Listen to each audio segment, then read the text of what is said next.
بسم اللہ الرحمن الرحیم۔ خواتین و حضرات، حیا ایمان کا حصہ ہے۔ مومن ہمیشہ حیا والا ہوتا ہے۔ وہ ہر وقت اللہ تعالیٰ سے ڈرتا ہے۔ اسے پتہ ہوتا ہے یہ دنیا فانی ہے اور شیطان ہمیشہ انسان کو ورگلانے کی کوشش کرتا ہے۔ یہ انسان کا دشمن ہے۔ اس نے اللہ تعالیٰ کے سامنے قسم کھائی ہے، میں تیرے بندوں کو گمراہ کروں گا۔ حضور اکرم صلی اللہ علیہ وسلم نے ارشاد فرمایا، زبان اور شرمگاہ کی ضمانت تم مجھے دے دو، جنت کی ضمانت محمد تمہیں دیتا ہے۔ بدقسمتی سے یہ دونوں برائیاں مسلمانوں میں شرع عام پائی جاتی ہیں۔ زمانہ جاہلیت میں عرب کے لوگ گمراہ ہو چکے تھے۔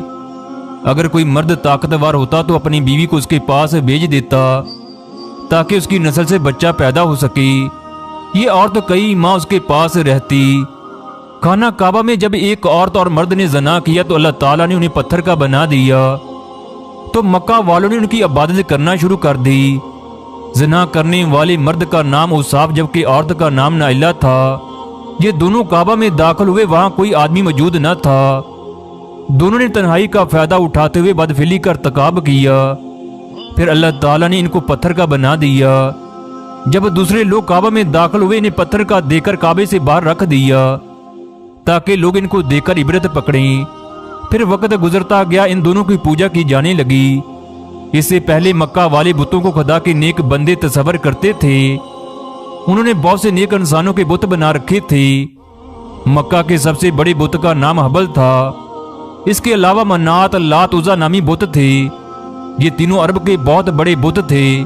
اس کے علاوہ مکہ میں جو لوگ رہتے تھے، ہر قبیلے کے لوگوں کا اپنا بت تھا۔ دونوں بتوں کی پوجا ہونے لگی۔ پھر جب عرب میں اسلام پھیلا تو بہت سے لوگ ان جگہوں پر جانے کو گناہ سمجھتے تھے۔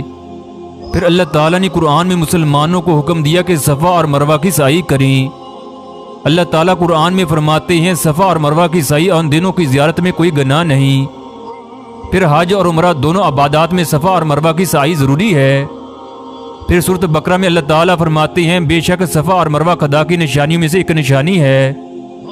جو شخص اس گھر کا حج عمرہ کرے، اس پر کچھ گناہ نہیں کہ دونوں کا طواف کرے، اور جو کوئی نیک کام کرے خدا اسے جانتا ہے۔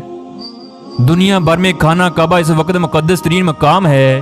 جب بھی کسی نے کعبہ کی طرف ہاتھ بڑھایا، اللہ تعالیٰ نے اسے عبرت کا نشان بنا دیا، وہ چاہے نائلہ ہو یا خانہ کعبہ پر حملہ کرنے والا ابرہہ ہو۔ نائلہ اور صاف نے دنیا کا غلیظ ترین کام مقدس جگہ پر کیا۔ مکہ میں سب سے پہلے جو قبیلہ آباد ہوا، اس کا نام قبیلہ جراہم تھا۔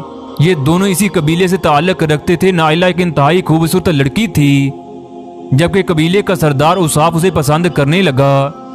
یہ دونوں گناہ میں بہک گئے اور گناہ کر بیٹھے۔ پھر اللہ تعالیٰ نے انہیں پتھر کا بنا دیا۔ زمانہ جاہلیت میں مکہ والوں نے خانہ کعبہ کے اندر مختلف تصاویر بنائیں، جن میں حضرت ابراہیم علیہ السلام، اسماعیل علیہ السلام اور دیگر انبیاء کی تھیں۔ ان لوگوں نے نائلہ اور صاف کی تصاویر بھی خانہ کعبہ کے اندر بنائیں۔ پھر فتح مکہ کے موقع پر حضور اکرم صلی اللہ علیہ وسلم نے نائلہ اور صاف کے پتھر کو بھی توڑ دیا۔ یوں مکہ سے ہمیشہ کے لیے بتوں کا خاتمہ ہو گیا۔